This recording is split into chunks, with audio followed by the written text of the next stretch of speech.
Almanya'nın nəhəng avtomobil istehsalçısı olan BMW konserni mühərrikin işə salınması sistemində aşkar edilmiş nasazlıq səbəbindən dünya üzrə 744.234 ədəd avtomobili geri çağırır.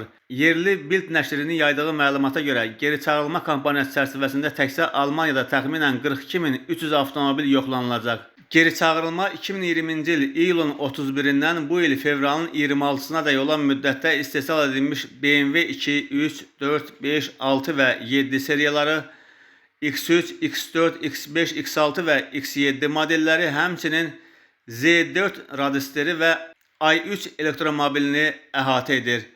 Nasazlığın mühərrik starterindəki relay ilə bağlı olduğu bildirilir. Detalın aşınması nəticəsində yaranan çöküntülərin elektrik müqavimətini artıra, bu isə hissənin həddindən artıq qızmasına, qısa qapanmaya və ən pis halda avtomobildə yanğına səbəb ola biləcəyi qeyd olunub.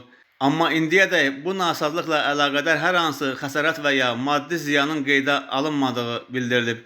Qeyd edək ki, BMW bütün nasaz starterləri rəsmi servis mərkəzlərində ödənişsiz dəyişdirəcək və geri çağırılmaya daxil olan avtomobillərin sahiblərinə yazılı bildiriş göndərəcək.